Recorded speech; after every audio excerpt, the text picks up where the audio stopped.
Como o conhecimento é postergado a outras gerações e como que esse conhecimento é passado de uma pessoa para outra.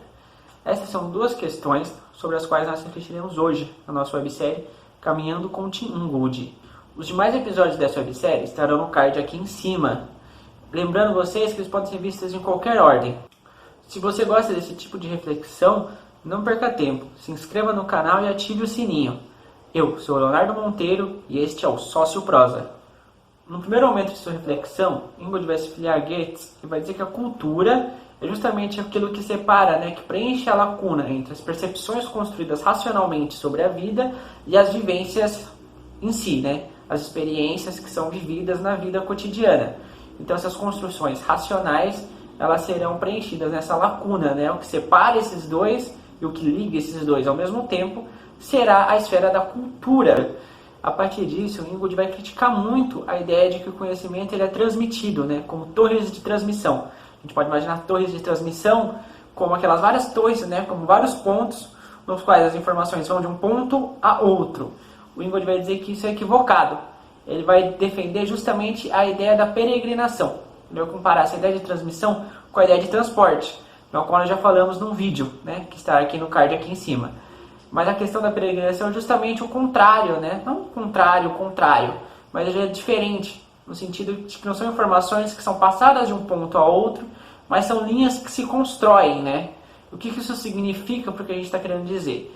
Então quer dizer que o conhecimento, quando ele é passado de uma pessoa para outra, ele não é simplesmente de uma cabeça para outra, mas ele é construído em conjunto, Então esse conhecimento, que é uma pessoa que está mais tempo nesse mundo, que conhece mais sobre um assunto, passa para um novato, para um iniciante no mundo ou naquele assunto, é justamente esse processo é construído em conjunto, Vai apontando caminhos para que aquela pessoa possa percorrer o caminho desejado para ter aquela habilidade ou para ter aquele conhecimento. É justamente nesse momento que se conecta muito as ideias de Tim Ingold com a ideia de narrativa, ou seja, o conhecimento é passado a outras pessoas na forma de narrativa. Essas narrativas não necessariamente são histórias, mas são caminhos que são apontados. Por exemplo, ao aprender como descascar uma laranja, muitas vezes uma dica fácil, boba, como que o corte ele não pode ser um corte para fora, mas sim um corte que deve ser para dentro, para circundar a laranja, pode modificar a percepção de uma pessoa em relação ao descascar dessa laranja. E como que isso é construído nessas relações. Por mais que isso não pareça uma narrativa no primeiro momento, nela está toda a experiência da pessoa que passa para outra pessoa e a readaptação daquela pessoa para o seu contexto, para como ela entende aquela tarefa. E não apenas os conhecimentos práticos, mas os conhecimentos sobre o mundo. E os conhecimentos teóricos eles serão extremamente arraigados em narrativas. Eu vou trazer um trecho do texto do Ingold para vocês que eu acho extremamente rico. Contar não é representar o mundo, mas traçar um caminho através dele para que outros possam seguir. Há uma dimensão extremamente pessoal na construção do conhecimento. Vamos imaginar receitas de cozinha. Então você recebe aquela receita. Se você não sabe, por exemplo, o que é uma clara em neve, ou como separar a clara da gema, você não vai entender como fazer uma clara em neve, porque muitas receitas estarão lá. Adicione não sei tanto de clara em neve. Então se pressupõe que aquela pessoa já tem aqueles conhecimentos, já conhece aquela história. Justamente essa dimensão pessoal, ela vai possibilitando a readaptação e a rearticulação de diversos elementos. Nenhuma receita ela é a mesma por milênios. Cada pessoa que faz aquela receita, ela modifica um negocinho. Seja o ingrediente aqui, o ingrediente acolá, seja um tempero aqui, um tempero acolá. Então vai ter essa transformação, essa reatualização constante. Por mais que possam parecer passinhos de formiguinha, mas tudo está em constante movimento. Desta forma, o conhecimento seria aproveitar as trilhas dos habitantes experientes, de quem conhece aquela habilidade, conhece aquele conhecimento há mais tempos, e traçar o seu próprio caminho dentro daquilo que você aprendeu, dentro daquilo que você viu ser feito, ou dentro daquilo que você ouviu na história, na narrativa. Então conhecer está muito longe de simplesmente ser uma classificação do mundo, como diria o Kant, ou então de tecer redes, de se conectar em redes como diriam outros autores, mas sim de se aventurar nesse mundo malhado que é tecido por diversas linhas que se encontram constantemente. Então seria, segundo o próprio Ingold, esse conhecimento narrativo a chave para a cognoscibilidade humana. Isso me fez muito pensar na questão de como o marketing hoje se liga à questão do storytelling, Sempre deve ter uma história, por trás. Você não vai vender simplesmente um colchão porque ele tem espuma, ou ele tem mola, ele é D33, ou ter outras características, né, que você pode classificar ele como um bom colchão ou um mau colchão para você. Mas ele vai ter uma história de um personagem naquela propaganda que dormia mal, até poder comprar aquele colchão. Aí quando ele compra aquele colchão, ele passa a dormir bem. Então você passa a vender esse sentimento de uma boa noite de sono e não um colchão com características que sejam boas para o usuário. E é justamente nisso, né, muitas vezes parece que o marketing ele tem essa ideia, né, do storytelling como a chave para a cognibilidade humana. A chave para fazer o quê? Com que você vá comprar, com que você absorva aquele conhecimento de forma muitas vezes irrefletida e dessa forma você está lá, comprando um colchão. E é justamente nesse ponto que eu acho o pensamento do Tim Ingold extremamente potente, né? Porque você tira a ideia de que o conhecimento é simplesmente classificar o mundo em coisas, né? Você pegar um objeto e classificar, esse animal é um passarinho porque ele tem penas, patinhas desse jeito, asas, etc. Mas se você começa a entender esse mundo como narrativa, você vai entendendo como que os humanos em si, eles vão conhecendo o mundo, eles vão construindo o mundo, vão se relacionando com o mundo de uma forma muito mais íntima, né? Do que simplesmente a artificialidade da classificação.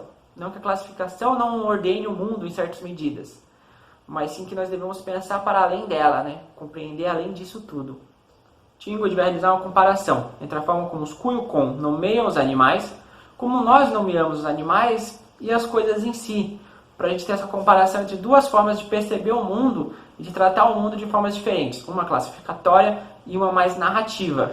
Não que nós não tenhamos uma forma narrativa, justamente a questão dos nomes próprios, né, substantivos próprios, nomes de pessoas, cidades, elas incrustam em si uma narrativa, né? Nova York não se chama Nova York à toa, né? Tem a York Velha, tem uma narrativa nesse processo de nomeação dessa cidade.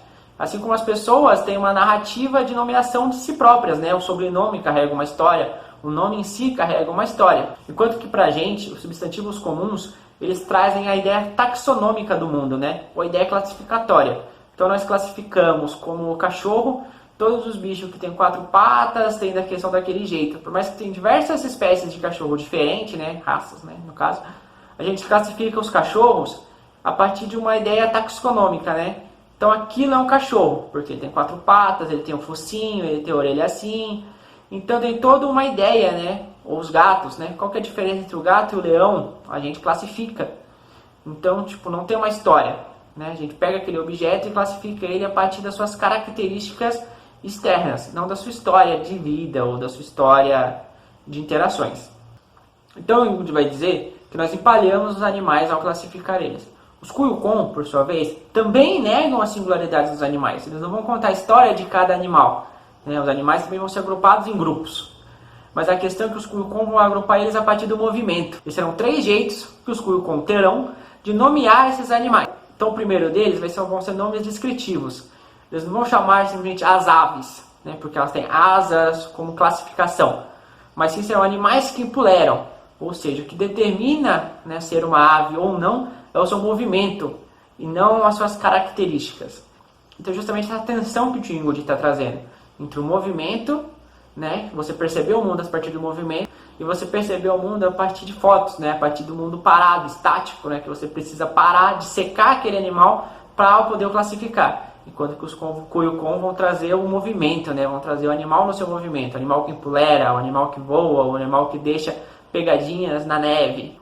A segunda forma serão histórias dos tempos antigos, né, no qual esses animais eles eram pessoas, né, por exemplo, a gaivota era uma pessoa que comia umas coisas bem ruins, né, umas coisas meio que lixo, e que ela vai se transformando nessa gaivota, né. São geralmente histórias contadas na noite, meio que como histórias de terror, talvez, mas não de terror, mas histórias contando as origens dos animais, né, desse movimento, desse processo narrativo, né. E por fim, as tão faladas por Tim Ingold, as charadas, né.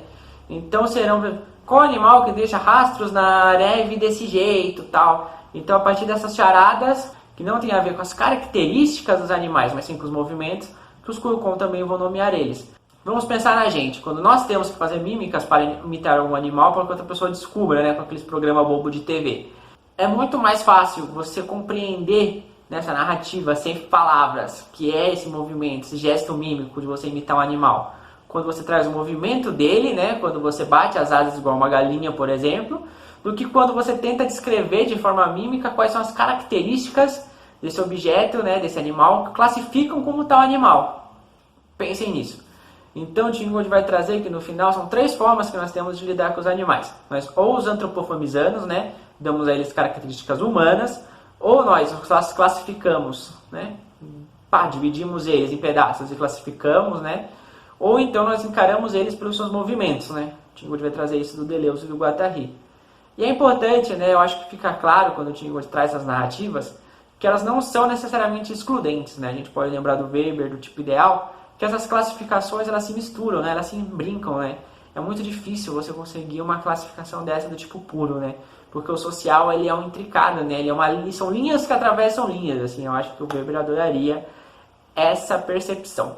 Se você concorda comigo, deixe nos comentários. Se você acha que eu falei só bobagem, deixe nos comentários também uma crítica super construtiva ou um debate super legal para a gente tecer aqui.